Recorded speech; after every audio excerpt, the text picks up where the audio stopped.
Honestly, I mean, we're going back to the moon, and I'm just as giddy as a fucking schoolgirl.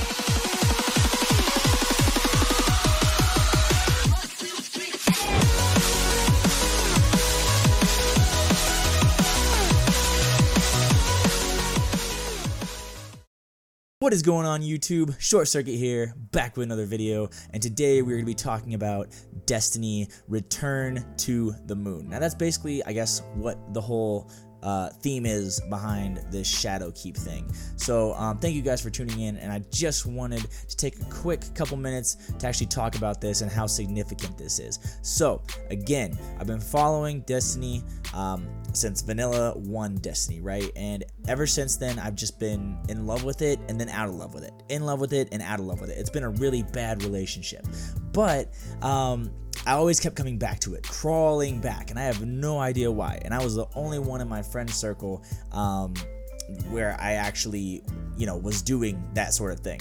And then Destiny 2 comes out, and I'm like, man, this is amazing. This is great. And that was like the first week. And then after that, I was like, oh my God, we're doing this again, right? Because they came back and they're like, we're going to make all the weapons the same, everything. Well, guess what? Now we're in a new day and age now. They have split from Activision, and they are doing it right this time. I hope. We are returning to the moon, all right? And that is called Destiny Shadowkeep. So anyway, Bungie recently released a developer insight sort of thing, talking about the moon and how we're gonna head back there and do all kinds of crazy shit, right? So I'm pretty excited about it because the moon in Destiny 1 wasn't really one of my favorite go-to locations, but I always said this could be so much better. Actually, I said that about a lot of the planets in Destiny 1.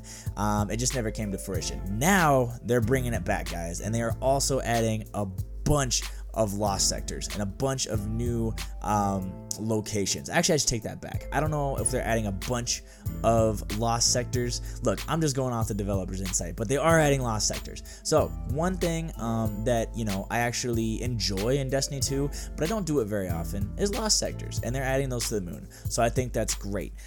They're doubling the size of the moon, okay, which means that is a huge thing. So I always wanted, again, the moon to be more, to be bigger, to be something more, to get me excited, right? To just be like, hey, I want to go shoot some crap on the moon and shoot some aliens in the face on the moon, but I can't because it's too damn small and I feel crowded. I can't move my arms, right? Kind of thing. Yeah, you could go down in the structures and everything, but this time, they're doubling the size of the moon. What do they mean by doubling? Is it like our kind of doubling? Like, are they legitimately taking the moon and doubling it to another size of the moon and then putting those two together? I don't know. There's going to be a hive castle, which I assume is like that Scarlet Kingdom, Scarlet Castle, whatever people were calling it. That is probably going to be a destination where we go and shoot more aliens and hive in the face, and I'm really excited about it. I'm sure there's going to be some sort of in-game activity sort of similar to like the Well of Light, or maybe what's that damn thing called? Escalation protocol. There we go. We might see some patrols within the kingdom itself. I mean, I know nobody really does patrols anymore, but whatever. I mean, well, I don't personally, but I need to do more. That's my bad for not being a hardcore gamer. I'm more of a casual, I guess, Destiny player, but I'm just really excited about this whole situation. So, and they're also, and I was surprised by this, but I guess Fallen were on the moon in the previous Destinies, but apparently they're adding a Fallen catch, which is going to act like a base that the Fallen's trying to put together when they are, I guess, in the process of trying to reclaim the moon or something. We don't quite know yet what the story is. Yeah, we have a little bit of added story to the whole moon thing. So basically, I guess they showed in the developers insights, and I'm gonna see if I can put this on screen. This is the first time I've done any sort of like news thing on my channel, but I see a lot of other people put the videos within their videos, and I'm gonna see if I can do it without getting a copyright strike.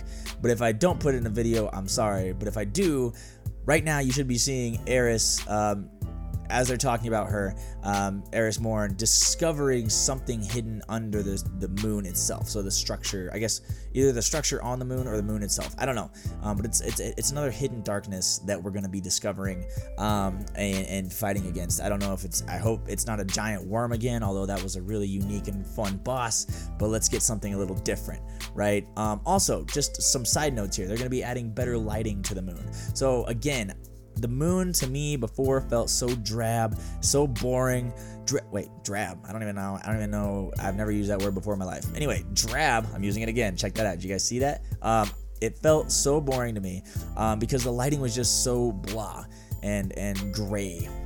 Right, and in this Developer Insight video, again, I may or may not have it up on the screen, they're going to be talking about, adding different lighting, and they show the differences between the moon previous and the moon that they're going to be adding in Shadowkeep. So, and it looks like a huge difference. It just looks so much better, and they say they want to add a little bit of darkness to it. That's why they're changing the light. I don't know. To me, it looks like it actually makes it look a little more like warm and inviting, which I guess could be a bad thing. I guess maybe I'm seeing things a little bit differently than they would want me to. But yeah, guys, I mean, that's pretty much it. As far as this goes, this Developer Insights, they just gave us a little bit more. I'm kind of hoping that, this really is what we're expecting, because in Shadowkeep, we are just getting the moon, as far as I know, unless I'm missing something or some new news came out recently that I missed. But we're just returning to the moon. So, and this is the first release that Bungie is going to be releasing after the split from Activision. So they got to kill it with this one, and I feel like they're doing it. Everything they've said so far, especially about getting rid of the Eververse store and the in-game purchases and stuff like that, that's huge. I mean, that's massive. So anyway, I don't want to digress too much on this video, but we are returning to the moon, guys, and I just wanted to give you a little bit of insight on what to expect, or at least what they told me to tell you to expect. So that's what we're looking forward to, guys. Thank you so much for watching, and keep it locked here for more Destiny news, more anything really. I'm just gonna be uploading videos like it's nothing. But hey, if you did like the content, guys, give me a like, give me a follow, give me a sub, give me a whatever you guys want to do. All right, it doesn't really matter because we're all gonna die eventually, right? All right, so anyway, guys, thank you so much for watching, and have a great rest of your day.